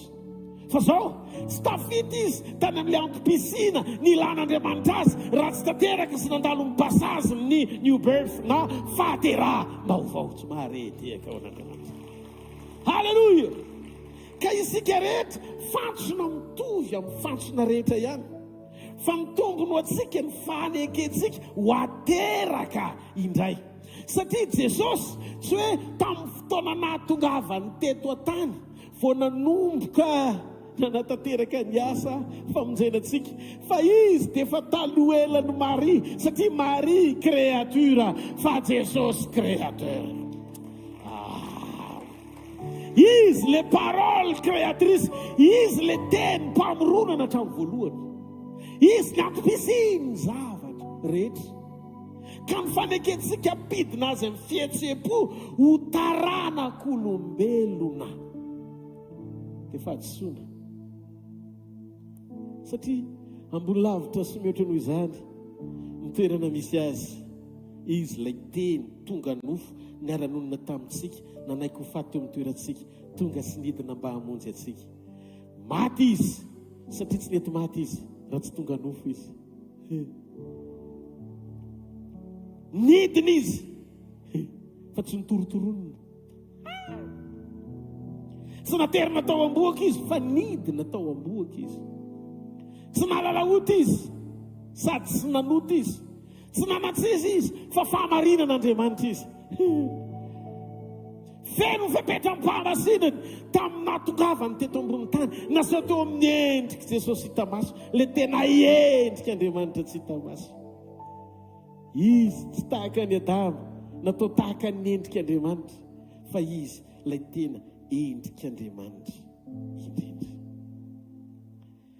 Raha resaka Jaona mahakasika azy dia mahatsiaro aho fa ny antony nahafatesany dia ny hamonjy atsika ho afaka mifahotana, fa nitsanganany kosa dia hanovantsika olo-baovao. Tsy maintsy niandry ny hery fitsanganany ny mpianatra vao nampiorenina sy nampijoroana atao amin'ny efitra ambony-drihana mba ho fenona ny fanahy. Dia izy ny tenin'Andriamanitra hoe zanak'Andriamanitra dia tsy nateraky ny rà na ny sitrapony nofo na ny sitrapony olona, fa nateraka Andriamanitra. Velona anao ny sitrapon'Andriamanitra ny zanany, velona anao ny sitrapon'Andriamanitra ny zanany. Ny apôstôly Paoly dia nilaza fa tahorina ny fitsanganan'i Jesosy tamin'ny maty io dia nisy programa ngezabe tian'Andriamanitra ho tanterahana.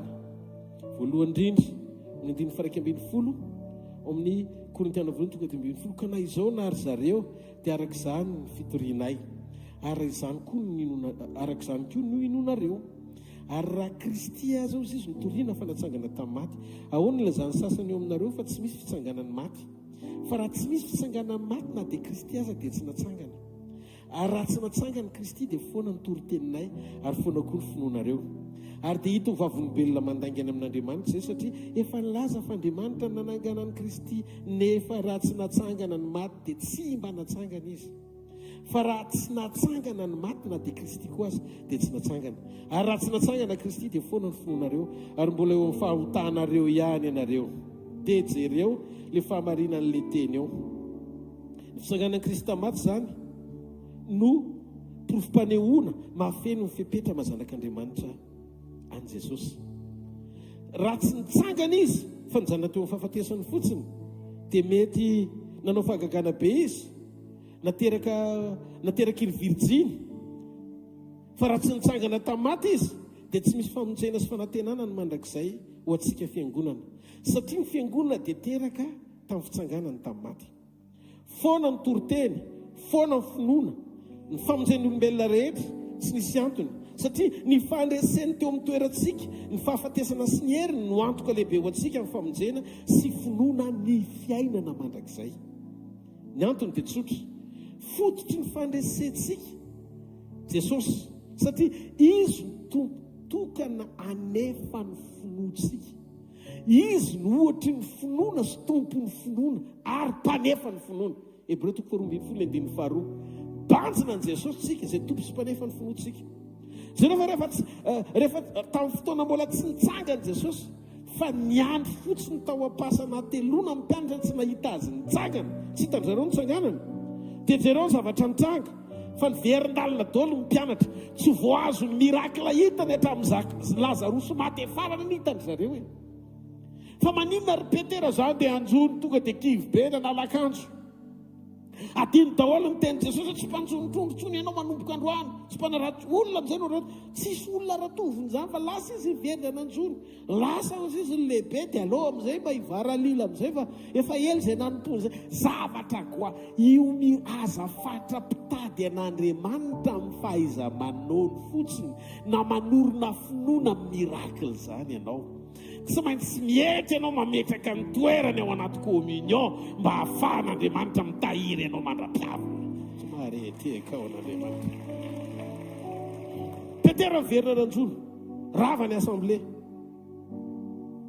Hitan-drareo Lazarosy nitsangana tamin'ny maty. Bartimeo jambatra any am-boaka nahiratra. Hita amin'ny mpianany daholo ny zavatra rehetra fa tsy nahavoatahiry ny fanoloran-tenany zareo zany. Mariren'i Jesosy talohany nahafatesany tompo dia efa nanandrana fahafenoana, kanefa tsy maintsy ny fenoana niaraka tamin'ny mpianatra 20 tao amin'ny efitra ambony rihana taorian'ny fitsanganan'i Jesosy tamin'ny maty. Midika fa ilaina mihitsy ny fitsanganana mba hamaro toerana ny fahefany sy ny fanapahany, satria tamin'izy teto an-tany mbola be dia be tamin'ny nahavelomany sy nandehanany riry niaraka tamin'ny olona nandritry ny 3 taona teto ambonin'ny tany azy. Dia be ny olona nijery hoe iny Jesosy. Ny fahagaganana taony nieritreretin'ny olona hoe mpaminany lehibe izy, nanankiray amin'ireo olona irak'Andriamanitra tsotra. Fa tsy betsaka ny nody sy ny konsidere azy ho Andriamanitra naka ny endriky nofo mba hamonjy ny olona. Fa izy tsisy mpaminany raha nanangana azy, fa ny fanan'Andriamanitra nidina tao am-pasana. Tonga dia nanangana an' Jesosy Kristy tompo tamin'ny maty. Dia jereo tsara ny zavatra mitranga. Rehefa nitsangana Jesosy, nandresy ny herin'ny fahafatesana Jesosy, niakatra ho any an-danitra Jesosy, eo ankavan'Andriamanitra Jesosy, afaka miakatra amin'izay ny mpianatra eo amin'ny efitra ambony rihana mba ho fenoana ny hery ho vavolombelon'i Jesosy amin'izay. Inona ny tanjony ao anatin'izay herin'ny fitsanganan'i Jesosy Kristy tamin'ny maty izay? Voazona ny finoana. Mijoro ny kristianina, manam-panantenana ianao fa hovana hitafiny tsy fahalovana amin'ny fotoana hiverenany, satria ny modelin'le nofo aseho amonjenanao dia ny fanananao azy ao anaty sy anovany anao anana ny endriny. Voalohany ny toe-pananao aloha araka ny sitrapony, ary any amin'ny farany ianao mihitsy novana hitafy ny endrik'le nofo nandresiny herin'ny fahafatesana, satria raha iseho izy dia ho tahaka azy tsika. Tsymareteka ao an'Andriamanitra.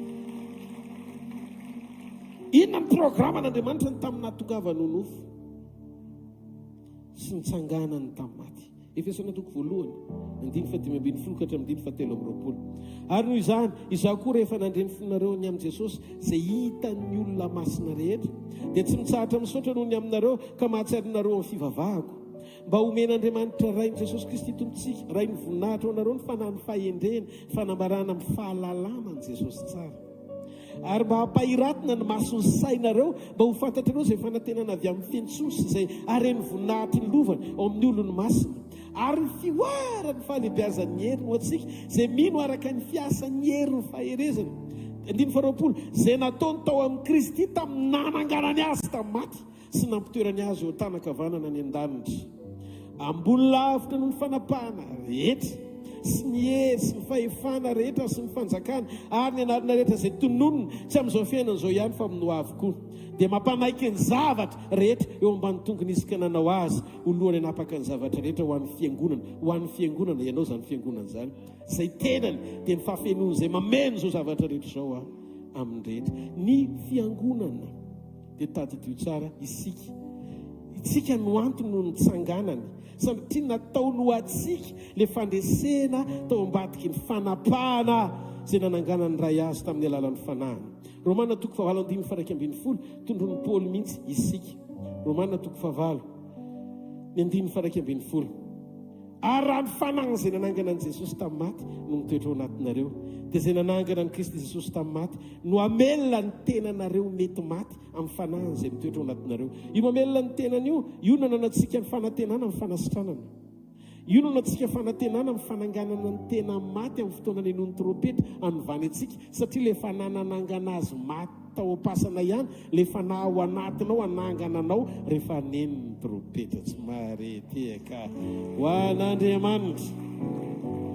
Rehefa mitsangana Jesosy dia misy fanantenana ny fananganana antsika amin'ny fotoana iverenany, ary ny tenin'Andriamanitra dia milaza fa no ny herin'ny fitsanganany nandresin'ny fahafatesana no ananatsika hery ary fanapahana amin'ny herin'ny fahafatesana sy ny tontolony. Izay no mahatonga antsika manam-pahefana androaka demoni amin'ny anarany, anangana raha mandray feontsika avy amin'Andriamanitra sy feno finoana ao anatintsika, dia hozy izy manam-pahefantsika na amin'ny fahafatesana azy. Fa zao anefa ny tiako ho fantatrao, mbola tsy resy ny heriny, mbola tsy resy ny fahafatesana, fa manapaka ny herin'ny fahafatesana fotsiny aloha tsika mandra-piaviny apakatra atsika.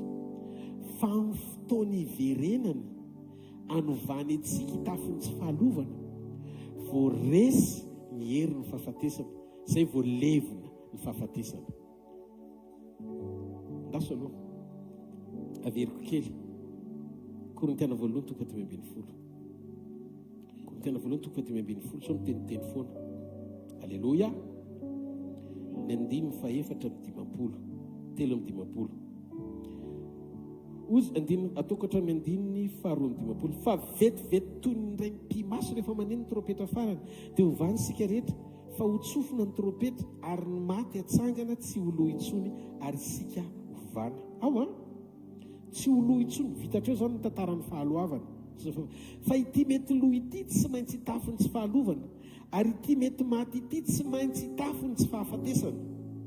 Fa rehefa mitafiny tsy fahalovana ity mety lo ity, ary mitafiny tsy fahafatesana ity mety maty ity, dia ho tanteraka ny teny voasoratra hoe ny fahafatesana no resena ka levona. Zay vao tanteraka le teny hoe ny fahafatesana no resena ka levona. Fa androany zany ianao raha sitranina, tsy hoe no resena ka levona ny fahafatesana, satria na salama be azy ianao rehefa maneno ny trompetra dia hovany hitafiny tsy fahalovana. Dikan'izay no reseny Jesosy teo amin'ny toerantsika ny fahafatesana, mba hahafahany mampandresy antsika amin'ny fotoana isehoany, anomezany antsika n'le fitafiana tsy mety lo ao aminy. Tsy mareteka ao an'Andriamanitra ndasy. Azonareo ve le izy?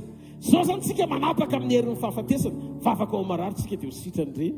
amen. Ao anatin'ny fanomezam-pahasoavana zany zay zavatra ilaitsika zany eto ambonin'ny tany dia nomen'Andriamanitra ao amin'ny fahasoavana zay tovozitsika taon'i Jesosy Kristy.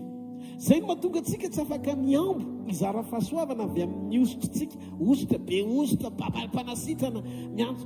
Zay no tokony tsy songadirana izay olona ampiasain'Andriamanitra manoloana ny asan'Andriamanitra.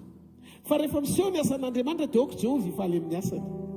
Ary ina ilay fifalian'i Jehovah amin'ny asany satria ny fanasitranana tsy avy amin'ny onction fa avy amin'ny diakapoka zay niaretana. Noho izany ny fahafenoana izay rehetra ilaitsika dia aiza ao amin'i Jesosy Kristy. Ny fanasitranana dia nalohany vidy ny talohany nahafatesana satria ny kapohana izy latsaka ny rano vao maty izy. Ny fahafatesana zany tsy ho amin'ny fanasitranana fa ny fahafatesana anafaka atsika, ampandresy atsika amin'ny ota sy ny fahafatesana satria tsy maty tsika raha tsy nanota. No zany natao ota izy mba ho faty, nafohy ny raina izy mba hatonga anao ho tsaroana amin'ny alalany. Mitsinjo lavitra Jesosy satria le taranaka ho atsangana amin'ny alalany tsy taranaka génération na jeunesse mianga avy amin'ny famoronana teo amin'ny nofo zay raraka, fa mianga avy amin'ny famoronana ara-panahy. Atsangana ny tanareo azonao tsara ny zavatra zaraiko. Dia zay mahatonga ny Isaia amin'ny teny ary nahita taranaka maro izy rehefa avy nitorotoronana sy ny kapohana. Ndika fa ianao sy ny fijoroana ao androany dia vokatra avy amin'izay nataony Jesosy. No nahafatesana afaka tsika misitraka famelan-keloka amin'ireo karazana fahotana maro sy fitakana amin'ny tany devolentsika ka nahatonga antsika hivily lalana hiala tamin'Andriamanitra. Dia zay mahatonga ny ten'Andriamanitra milaza fa ao Kristy Jesosy dia tsy tonga nameloka anao izy, tsy misy fanameloanao. Fa raha miveriny ianao dia ho raisiny, ary ny fananganiny ianao tsy midika fa noho ny fahasoavana dia mahazo manota foana ianao. Fa tandremo fa ny ota mandraka androany dia lalana mampisaringotra ny fisianao amin'ny fahafatesana foana. Solution fibebahana. Rehefa mibebaka ianao maninona ny amin'ny fahotana, miala ny amin'ny faharatsiana, dia miasa ny famindrapon'Andriamanitra manadio ny hitanao toy ny tsy nisy. Za tsy miteny hoe fona fa mamerina indray. Impiry moa ianao fona fa avesaranota dia ndao ny antsika eritreritra na teny faran'izay etsana aza ny renao ka mafisy ny devolo ny fonao dia tsy afaka mibebaka izany ianao fa manao excuse oatra ny devolo fotsiny. Tahotra ny fiatraika ny ratsy nataonao mahatonga anao mody ny fona sy mivavaka. Dia zao mifona koa ny devolo fa nekeny le legiona fona dia hozy Jesosy oatra ino zany fonany zany. Netreritra Jesosy manenina izy satria tena tsy tokony hampahoriny olombelona tsony avy fa zany tena tsy netiny natao gambarana anao an'izany tena velan'i Jesosy. Fa ny fifonany tonga ty ndray venao hampahorana melohan'ny fotoana mbola tsy tonga ny fotoana hitsarana anay dia fasana anay eny amin'ny elo. Atsangana ny tanan'izay mandeha fantany fotoana ary fantany fa kely sisany androny. Le ho any amin'ny elo le conséquence ny zavatra tsy nety nataony ny atahorany so tonga meloha ny fitsarana dia mifony izy aloha azafady fa tsy netiny nataoko, le tsy netiny nataoko atsy azafady fa tsy netiny nataoko, azafady mifona aza mbola lefany aloha zay. Fa inona le fonana nangatany mba lefasy zay ho any anatiko soa, tsisy fibebahana na kely aza. Tsy afaka manana fahatsapateny hibebaka hiala amin'ny faharatsiana zay vao fatoty ny devoly ao anaty fanamarina tena. Zay mahatonga an Jesosy ny teny sy nampitandrina izy ho an'ny fiangonana. Na tsy diso Pierre Gamosy izay teo izy hoe na raha amin'ireo fiangonana fito any izy ny teneniny hoe raha vao tsy miverina ianao ny fitiavana voalohany dia soroko ny fanaovan-jironao. Dikan'izay raha sanatrika maty ny afina nafindrin'Andriamanitra ny fanahinao mihitsy ny tsy mahatsapa-tena miorona ao amin'ny voalaon-ten'Andriamanitra.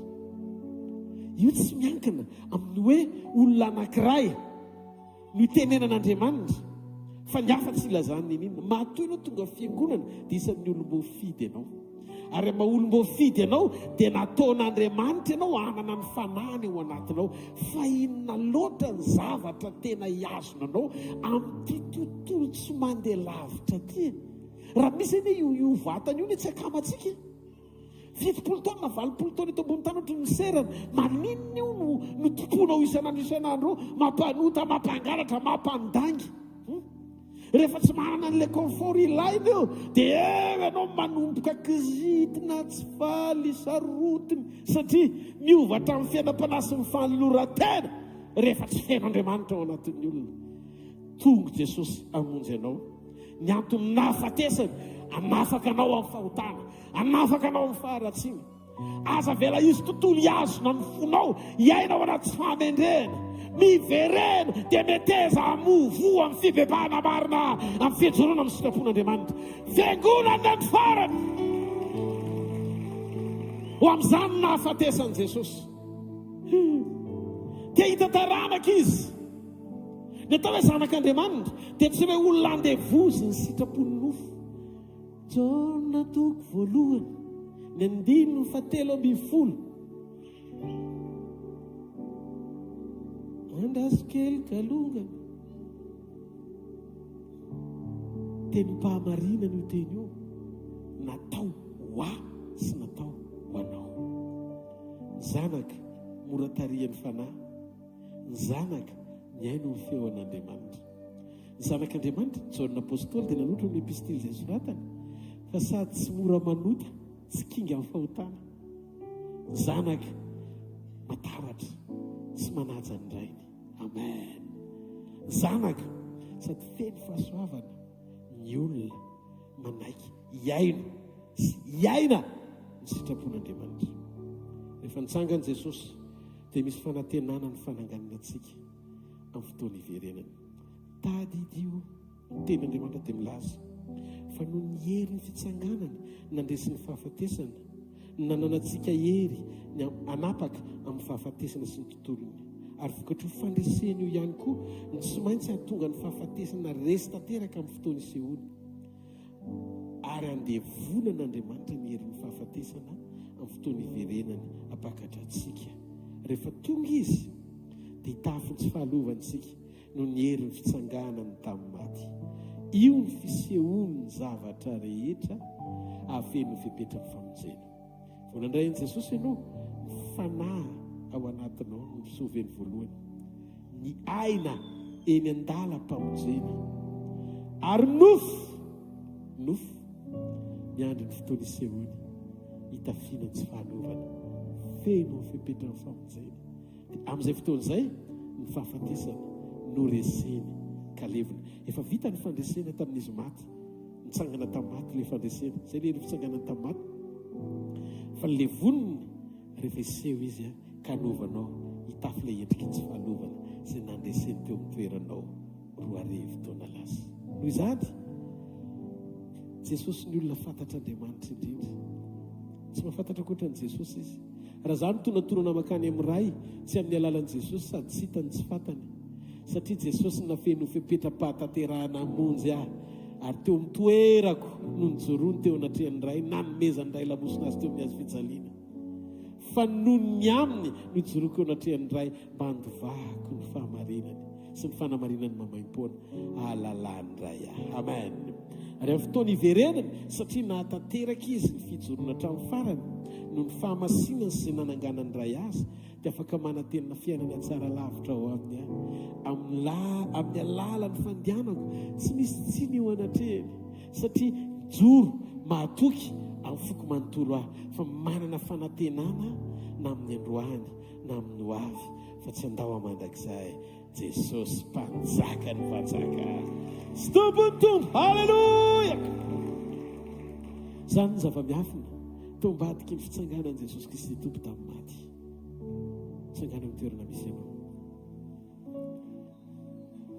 Misaotra Jesosy, feno anao ny fiainanay, feno ny famondram-ponao, feno ny fahatsaranao no ny famonjenao. Amin'ny fitakarivo ity izay dia mangataka fanatrenao, ameno ny tsirairay avy mba hahatonga anay ho isan'ny olom-boafidy velona miaina ny fantaterahany sitraponao.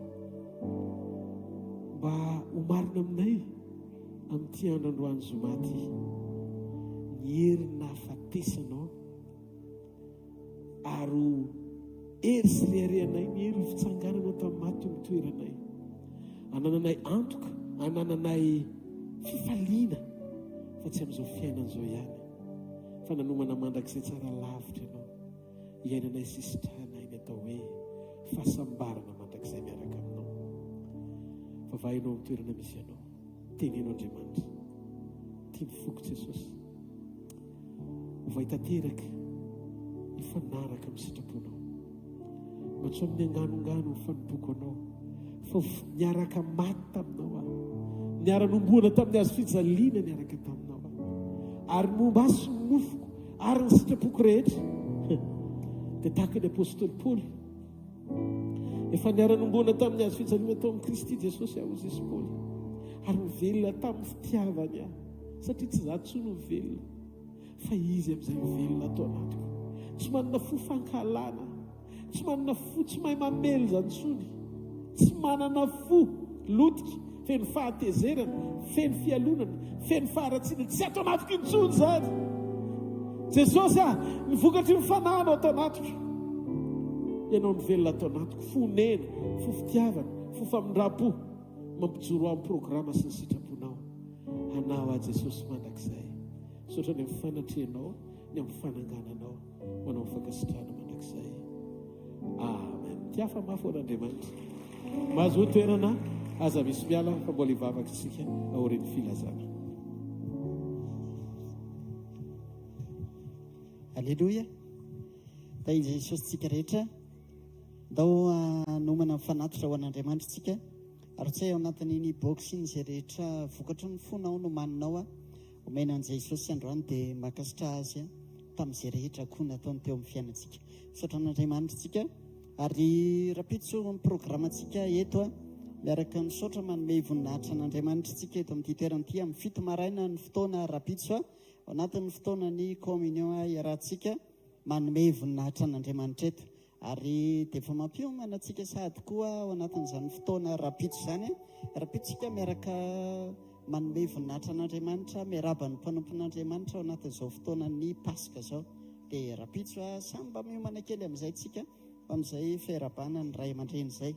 Ny programantsika manaraka dia ny amin'ny herinandro iny dia efa nampara tamintsika teto fa manana programantsika amin'ny latsinainy, dia misy ny fitsangatsanganana iarahantsika rehetra miaraka eny.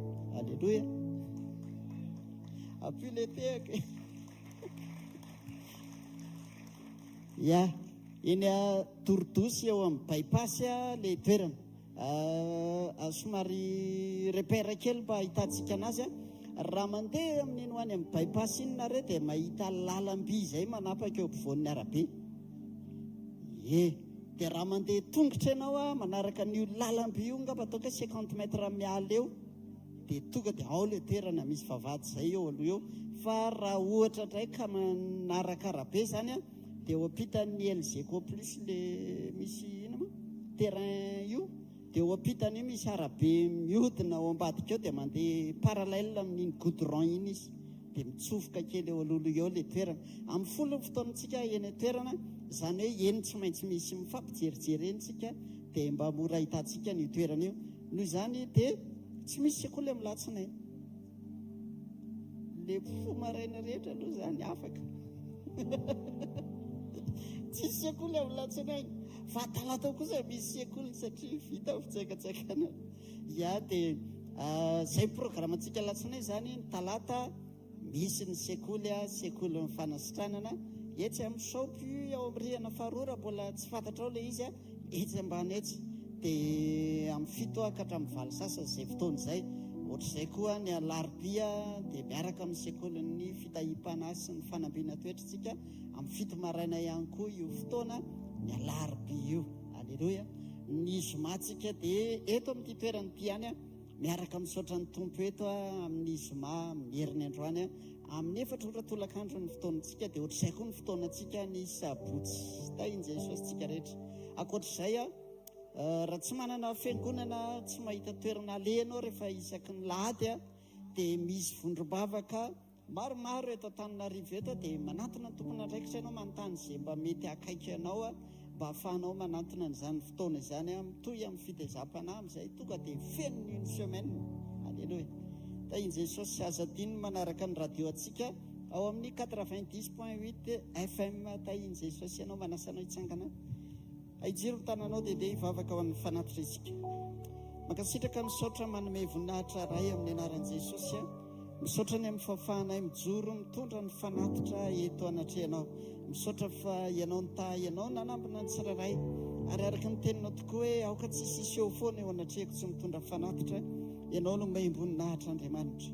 Tsy hoe izay akory ny mpamatsy ianao, tsy hoe nitady ninina avy aminay ianao, fa fahatserovan-tenanay kosa hoe betsaka loatra ny nataonao teo amin'ny fiainanay. Ary dia toy izay mankasitraka manome voninahitra sombony avy tamin'izay rehetra nitahinao sy nanambinanao anay no atolotray averinay ho anao.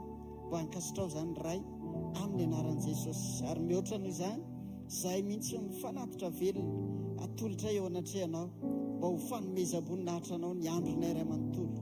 Dia misaotra ray amin'ny anaran'i Jesosy a. Amen. Mitehaka mafitsika voninahitra Andriamanitra. Alleluia. Atsangana ny tanan'izay olona tena nikasihan'Andriamanitra ny fanaondoany tao anatin'ny tena dia hafa mafy an'i Jesosy tokoa. Ataovy ohatr'eo raha azonao tsara ny zavatra nizaraina androany. Wao, aza hidina ny tananao misaora azy, misaotra fanamasina fa ny teninao dia fiainanao anatinay. Aina ho an'izay mahazo azy, fahasalamana ho an'ny nofo rehetra, mamelombelona ny fanahy, mampitraka izay reraka, mampatanjaka ny osy, mampijoro izay ketraka. Andrindrindrindra Jesosy, mamelombelona ny fanahinay ny teninao. Fa tsy raha avy tongeto mikitaka rivity tena tsapa ny lanja ny atao hoe Paska. Tsy maika fotsiny amin'ny fanio-pahasoavana rehefa nitsangana tamin'ny maty Jesosy dia mitsangana koa ny tranonao, mitsangana koa tsy izay ilay fitsangana ny trano izay Jesosy no mamaky anay. Fitsangana ny fiainam-panahinay, fitsangana ny fijoroanay. Ianao ny eo am-pandiniany lafo be ny vidy ny ainay sy ny fanahinay tamina noloranao ny ainao sy nandatsahanao an'izany. Satria ny marina raha misy ny atao hoe fahasambarana tsy tokony hafoina mihodina aza ny olona dia edena, fa vo niodiny Adama tonga dia niesoronao edena. Dikan'izay tsy mendrika ho an'ny olona tsy mijoro tahaka ny Adama niodina, ny fitoeranao edena isitraka ny fahitam-pity avy amin'Andriamanitra. Zay tsy afaky niteny hoe ampahitao fity lavo zao zay Andriamanitra, nefa izay tsy niaina sy manaiky amaly ny etaetanao mba ho voazona ny mandrakizay, mba ho tsara fihavanana aminao, olona vita fibebahana aminao. Izany ilay fifandraisana po aminay Jesosy, izay mihitsy ny tianao azo, fa tsy izay miandro foana ny azo zavatra avy aminao. Vavaka Jesosy, raha mbola misy vesatra mety zanakao rehetra dia mahazo ny fo maivana nana fahatsapana fa ny tena arena dia ny fananana anao. Ndre ny asambaranay alohan'ny atory mahatsapa fa mitsika aminay ianao ary vita fihavanana aminao zay. Izany no arena ambonindrindra Jesosy. Fampivavaka isika mitendaka rivity teneno Andriamanitra. Jesosy akamboko aminahafatesanao ny ota sy ny zavatra rehetra izay tokony faty eo amin'ny nofoko. Atsangany ilay ady hiaina ny fiainanao. Ary amin'izay Jesosy tsy fiainako intsony amin'ny maha izy ahy, fa fiainanao tarafina amin'ny fisiko. Halleluja, halleluja. Ny fiainanao tarafina amin'ny fisiko Jesosy, izany etaeta ao anatin'ny fona. Mangatahinao n'Andriamanitra, ataovy tonga fandrinao lalina ny anahaka azy. Fa raha ny amin'izay zavatra rehetra irinao, tsy omeny mamaiponaka miaraka amin'izay kova ny zavatra rehetra. Meo lanja ny nahafatesana, meo lanja ny nanoloran'ny ainy sy ny areta ny fahoriana. Jesosy tsy mitady fihetsepo ho an'ny olona mitomany azy tamin'ny mitondran'ny azy fijaliana ozy le vehivavy ny Jerosalema. Ory ianao zao ve ny navaly ianao nefa nanisy teto amin'ny tanàna ianao. Azay nataon'i Jesosy zanaka vavy Jerosalema, azy izany itomanina fa ny tenanareo sy ny taranakareo itomanina. Tsy niany fitserana ianao Jesosy, satria fantatrao hoe ho aiza ny faranao. Tsy maintsy hiaritra zany Kristy mandra-pahatonga azy eo amin'ny voninahiny. Zanaka Jesosy isany fatary zao raha miara-miaritra amintsika dia hiara manam-boninahitra aminy koa. Halleluja. Avofany amin'ny lanitra ny tanao dia misaora azy amin'ny fonao manontolo. Makasitraka Jesosy, makasitraka any amin'ity fotoana anao ny arivo ity, na tsy ray avy izay tonga eto androany. Fenoy fokiso zava-tsoa eto amin'ny fanatrianao izay. Manonona amin'ny anaran'i Jesosy fa ho anatin'ny fanoloran-tenanao miombona aminy io, izay zavatra rehetra mety mbola mampahory ianao ka tsy mampahazo aina ny fanahiny ao anatinao dia hongotan'izany androany. Tonomiko amin'ny anaran'i Jesosy fa ireo fitahipana rehetra any an-danitra izay ho anatinao amin'ny Kristy Jesosy dia hikoriana sy hampahazo aina ny ainao sy ny fiainanao. Ka ninona faniriana rehetra ao am-ponao, tsy zavatra ray tsy ho ainy Jesosy efainy zany. Mandehana fa mety zavatra rehetra. Mandana fa hikasika ny fiainanao izy ao amin'ny tanam-panasitranana satria dia kapoka taminy nefa nahasitranana anao. Mandehana fa ny vavolombelonao dia ho tanterahana. Mahitanao a maivana mialeta, mahita ny voninahitr'Andriamanitra manaraka anao, mahita fafenon'ny heriny hameno anao. Tsy raraka izany ianao, averiko tsy raraka izany ianao. Mandehana amin'ny anaran'i Jesosy, aneniny fotsiny raha mbola misy mamikitra ny eo am-ponao amin'ny karazana toetra. Zao lazain'i Jesosy, misy olona eto fogezan'ny fitiavan-tena loatra ianao, fogezan'ny fitiavan-tena loatra, mbola miany hainao loatra ianao mahatonga an'Andriamanitra tsy tena sa misetrasetra mitahanao amin'ny lafiny rehetra. Fitsoro izy Jesosy ny ao anatinao. Andriamanitra tsy olona ka handaingana zanak'olombelona ka hanenina. Rehefa niteny izy dia atony, ary rehefa laza izy dia ho efainy. Zao fotsiny fitsorony eo am-ponao, maninona hoe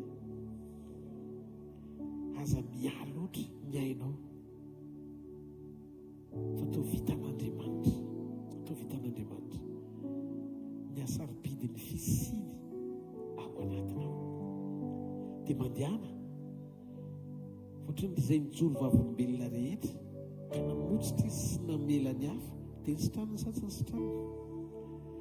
Aza miandry isan'andro isan'andro ny andray fa mijoro eo amin'ny toeran'ny mpizara, satria izay manana fahafenona no afaka izara fitiavana. Na io fitiavana io aza mahatonga mpivady ao an-trano mifamaly, mahatonga mpianaka ohatran'ny mifamaly, mahatonga rehetra, satria misy tsy ampy fitiavanao. Fa rehefa feno ao anatinao Kristy, ny olona rehetra natao tiavana fa tsy andrasana valim-pity. Ary mino fa izany ny prinsipa iainanao manomboka androany, satria izany no naporofona fa ao anatinao Jesosy. Mandehana fa ny Tompo ameno anao ny voninahitra, Tompo ameno anao ny fahasoavana, Tompo ameno anao ny fahatsarana. Raha marary ianao dia sitranina. Ninona tontolo rehetra tsy mamokatra ny fiainanao, mamokatra ianao amin'ny anaran'i Jesosy. Men'Andriamanitra anao ny taranaka sahazanao, men'Andriamanitra anao ny asa sahazanao, men'Andriamanitra anao ny vady sahazanao, men'Andriamanitra anao ny ankonana sahazanao, men'Andriamanitra anao zay rehetra tokony anao, tsisy ninona vily makaiza na makaiza fa ho livren'Andriamanitra ho tonga eny tananao zany so amin'ny fiainanao amin'ny anaran'i Jesosy avy any Nazareta.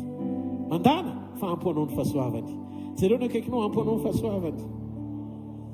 Hitanareo ane Jehovah ka hiaro anareo, ampamirapiratra ny tavany aminareo ny Jehovah ka midra fo aminareo, ananatra ny tavany aminareo ny Jehovah ka menareo fiadanana. Amin'ny anaran-dray sy ny zanaka ary ny fanahy masina. Amen. Zareo fahasoavana fa ny fahasoavan'Andriamanitra no mato izao, fa ny fahasoavan'Andriamanitra no mato izao anareo. amen. Ndao ity tanana mafy be eo an'Andriamanitra. Ianao kely vetivety fotsiny filazana fohy fotsiny tsy tonga dia hoe tazonareo elabe efa eo mpanomboantsika manomana sy mamboatra ny fikarakarana ny permis de construire ny centre mity herinandro ity. Dia mino aho fa be dia be amintsika ny zanak'Andriamanitra mety manam-pahasoavana, manana fahafahana afaka manatanteraka an'izany amin'ny fo dia aoka anantona anizy mivady rehetra. Tsy angano ny tananareo tonton Marika sy tatinanao izy mivady ireo nitendren'i Jesosy ho mpikarakara ny taratasy dia mifanohana miaraka eo amin'ny fanatanterahana an'izany izay afaka ka nomen'Andriamanitra an'izany fahafahana izany eo am-pony. Samy hotahin'Andriamanitra tsika rehetra amin'ny rapitso tena fotoana spesial. Misy tenindray omeny tompo momba ny communion rapitso, ataovy azo antoka fa présent ianao. Hotahin'ny tompo daholo tsika rehetra. Veloma tompoko rapitso marana amin'ny fito indray.